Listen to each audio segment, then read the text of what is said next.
Assalamualaikum warahmatullahi wabarakatuh. Baik, pada kesempatan kali ini saya akan membahas mengenai pembentukan syariat Islam di masa Nabi Muhammad SAW.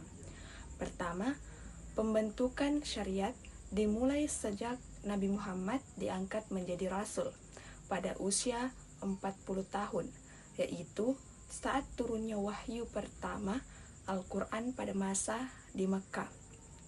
Pada masa di Makkah, ajaran Islam lebih menekankan pada pembinaan akidah, akhlak, dan pembentukan perasaan keimanan. Karena masyarakat saat itu masih tenggelam dalam budaya dan kepercayaan yang menyimpang. Kemudian, di Madinah, barulah syariat Islam mulai mengatur hal-hal yang lebih rinci, seperti perintah sholat, zakat, dan hukum-hukum sosial.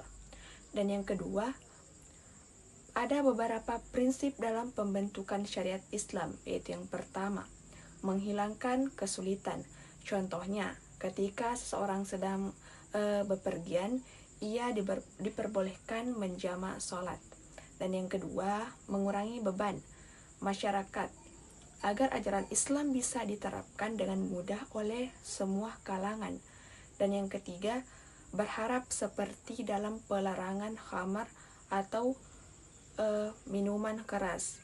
Pelarangan ini tidak langsung tetapi dilakukan secara perlahan agar masyarakat dapat menerima perubahan dengan baik. Dan yang ketiga, cara turunnya ayat-ayat Al-Quran yang berkaitan dengan hukum pun beragam.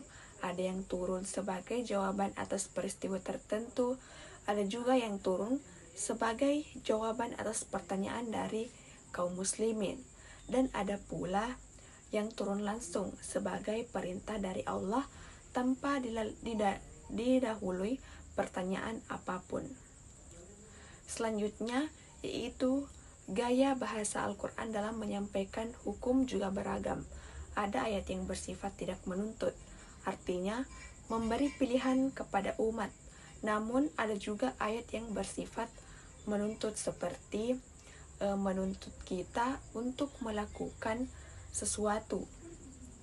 Dan yang kedua, menuntut kita untuk meninggalkan sesuatu.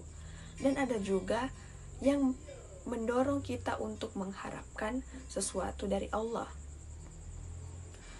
Jadi, proses pembentukan syariat di masa Nabi Muhammad SAW berlangsung dengan sangat bijak dan penuh hikmah, bertahap, dan memudahkan sesuai dengan kondisi masyarakat pada saat itu. Semua ini menunjukkan bahwa Islam adalah agama yang sempurna, tetapi juga penuh kasih dan kemudahan bagi umatnya. Mungkin itu saja yang sempat saya sampaikan. Wassalamualaikum warahmatullahi wabarakatuh.